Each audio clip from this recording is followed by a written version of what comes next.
बाएं अंग गौरी गौरी भूषण अनूप प्रभा, शेष में तरंग गंग कंठ मुंड माले की, नासिक समूह त्रिशूल शूल है महेश हाथ, अभिनाशिक समूह त्रिशूल शूल है महेश हाथ, झांकी बर बाकी देखो भक्त रखवाले की, आओ गुण गाओ धन जीवन बनाओ आज, बार बार बोलो बूढ़े बैल वाले की। बोलो दत्त दरबार की, भक्त भगवान की। हाँ देखिए बंधुओं, आज कितना सुंदर शुभ समय, प्रयागराज कुंभ मेला और महाकुंभ मेला।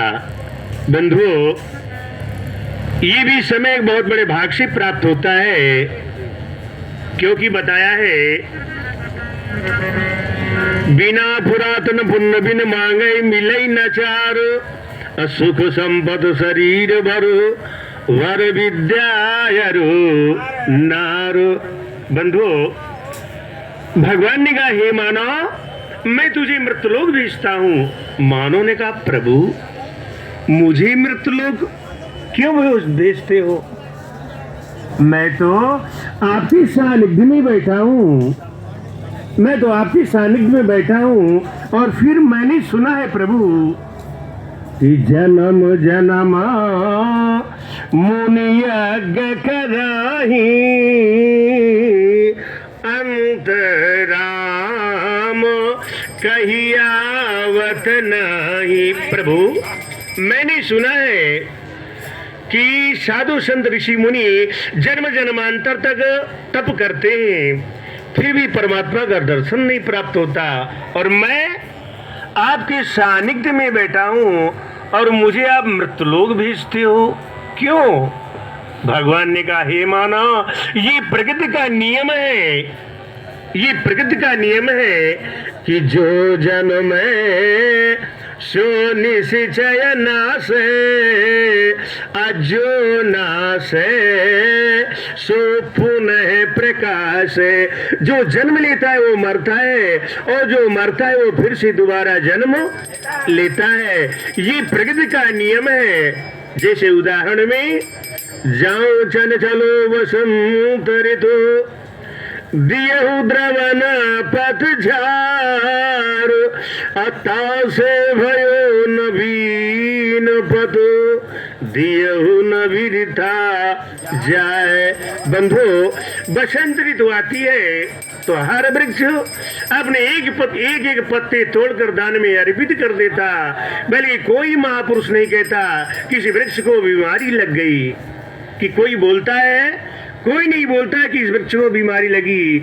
सभी यही कहते हैं कि भाई बसंत ऋतु आएगी तो पत्ते तो झड़ना ही है। बसंत ऋतु के आगमन पर पत्तों का झड़ना ही है, क्योंकि बसंत के आगमन पर इतनी बड़ी आस्था रखी वृक्षों ने कि अपने एक एक पत्ते तोड़कर दान में अर्पित कर दिया। बशर्ते पत्तों का झड़ना हुआ नहीं कि तुरंत उससे कोमल कोमल पत्तियां निकलना चालू हो जाती हैं। इसका मतलब ये, अगर हम किसी के प्रति आस्था रखेंगे तो हमारी प्रति कोई ना कोई महापुरुष आस्था रखने वाला अवश्य मिलेगा। अगर हमने किसी का सम्मान किया नहीं और किसी का मान किया नहीं तो अपन को भी मान देने वाला कोई प्राणी मिलने वाला नहीं है। इसलिए हे मानव,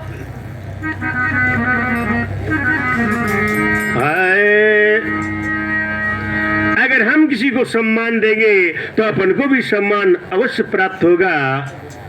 तो भगवान ने कहा हे मानव, मैं तुझे मृतलोक भेजता हूं। तो मानव ने कहा प्रभु, मृतलोक की तो आप जिद ही कर बैठे, मृतलोक तो मुझे भेज ही रहे हो, बल्कि प्रभु मुझे कुछ चाहिए। अगर मृतलोक भेज रहे हो तो मुझे कुछ चाहिए। बोले क्या चाहिए? बोले सुनिए, शानंदम सदनम सुताक्ष हे नाथ, अगर मुझे मृतलोक भेजते हो तो मुझे कौन सी वस्तुएं चाहिए कि सानंदम सदनम सुदाक्ष कांता प्रिय लापिणीम इच्छापूर्ति धनम सुरेकदसो यज्ञोपरा।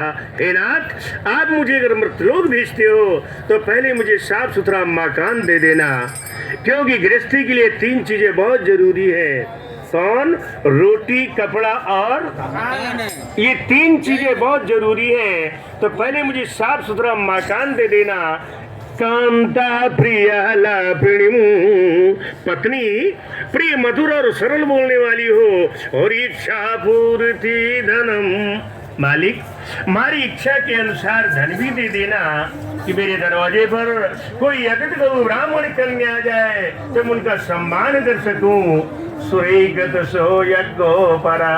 हे नाथ, कहीं यज्ञ हो रही हो और कहीं भागवत हो रही हो तुम्हारा, मेरा मस्तक झुके ऐसा मुझे सक्षम जरूर बना देना। तो भगवान ने कहा एवं मस्तु, हे मानो मैंने तुझे दिया, मैंने तुझे दिया, बल्कि तुझे कर्म करना पड़ेगा। बोले कैसा प्रभु? बोले सुनिए कि करनी को लगे करनी करके, अघरनी को लगे घरनी घर से। हे प्रभु कर नाम। बोले हे मानो मैं तुझे हाथ भी दूंगा तुझे कर्म करने के लिए कि कारण इन हाथों की सुंदरता क्या है? सुंदर बेटी पहले घड़ी पहले तो क्या शोभा बन गई तो नहीं, इन हाथों की शोभा तब बनती जब अच्छे कर्म किए जाते हैं। किसी असहाय पुरुष को सहारा दे देना, किसी वृद्ध को सहारा दे देना, किसी बहन बेटी की लगन हो रही हो, शादी हो रही हो और उसमें हाथ लगा देना, ये अच्छे पुरुष के कर्म है। तभी तो हाथों की शोभा बढ़ती है। करनी को लगे करनी करके, अघरनी को लगे ये घरनी घर से। प्रभु मुझे मकान भी दे देना, हाथ भी देना तो मुझे मकान भी दे देना, और घरनी को लगे घरनी घर से। मकान आप कितना बड़ा सुंदर बना दो, सुंदर संगमरमर की टाइल्स लगवा दो, अच्छा डिस्टेम्पर पुतवा दो, चकाचक लाइट कर दो, तो मकान की शोभा कब आती है? जब उस घर में गृहिणी हो। जब घर की गृहिणी होती तो मकान की शोभा है, और जिस घर में गृहिणी नहीं है उस घर में मकान की कोई शोभा। तो घरनी को लगे घरनी घर से। गृहिणी भी कई प्रकार की होती है, गृहिणी भी कई प्रकार की होती है। बहुत सी माताएं अपने मकान में झाड़ू मारा और सारा कचरा लेके दरवाजे में डाल दिया। विचार किया सामने हमारा पड़ोसी है तो आधा कचरा वो साफ करेगा, और जब तक वो बहन अंदर आई तो बाहर का कचरा फिर अंदर आ गया। क्योंकि लक्ष्मी का आगमन तो दरवाजे से होता है। अगर अपने दरवाजे में गंदगी पड़ी है तो लक्ष्मी भी घबराती है कि आ घर में हमारी कोई कीमत नहीं है, तो लक्ष्मी भी आगे खिसक जाती है। तो घरनी को लगे ये घरनी घर से। बहुत सी माताएं मकान में झाड़ू तो मार दिया और उस झाड़ू को भी दरवाजे में डाल दिया, और जब जब निकली तब तक पैर की ठेल मारा। नाम का वो झाड़ू है, बसरती वो गुरु है, और गुरु का अर्थ है गुना मंद का रू नाम प्रकाश। अंधकार से प्रकाश में ले जाए उसे कहते गुरु, जो दिशा को दिखा दे उसे कहते गुरु, जो अपना सम्मान बना दे उसे कहते गुरु।